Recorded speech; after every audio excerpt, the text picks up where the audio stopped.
You know that one playlist you have, the one that just gets you, or that podcast host who feels like a friend you've known for years? But have you ever really stopped and thought, why this one? What's going on here? Well, it's definitely not random.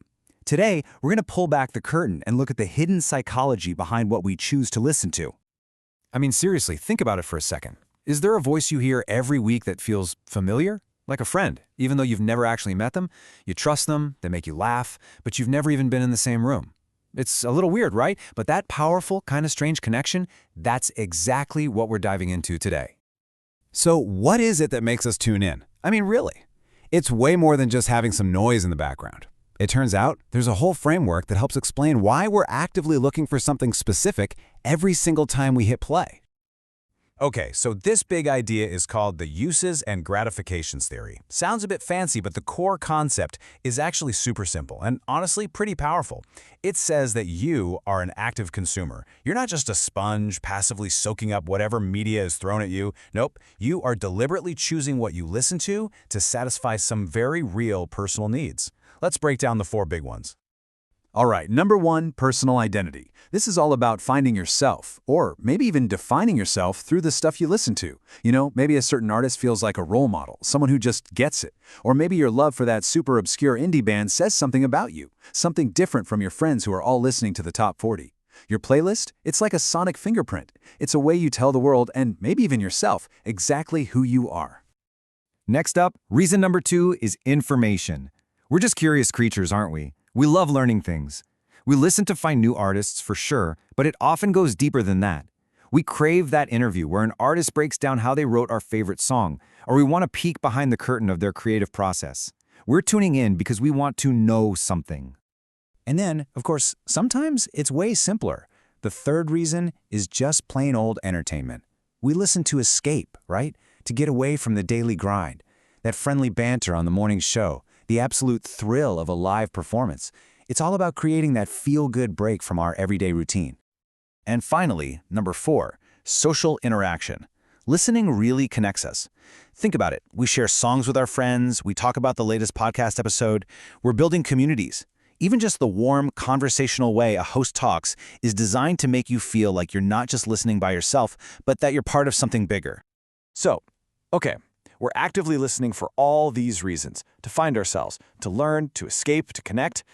But what happens when we do that? Well, it builds a very specific and actually very common type of relationship between you and the voices coming through your headphones.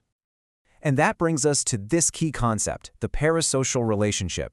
It's a technical term for that one-sided friendship we mentioned right at the start. You feel this real, genuine, strong connection to a celebrity or a podcast host.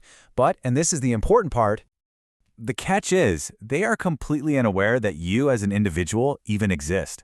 Now that might sound a little strange, maybe even a bit sad, but it's a totally normal part of how we consume media. In fact, this one-sided bond is pretty much the engine that drives fandom and keeps us tuning in week after week. Right, so we're all out here building these connections. But we don't all listen in the exact same way. How you listen, your level of engagement, actually says a lot. So it's time for a little self-reflection. Which one are you, an active listener or a passive one? Okay, so what's the difference? An active audience interacts. These are the folks commenting, calling into the radio show, entering the contest, talking about it with their friends. They're part of the conversation. A passive audience, on the other hand, consumes the content without that direct back and forth. This is you listening while you're driving or studying or just doing chores. And look, neither one is better than the other. They're just two totally different ways of listening.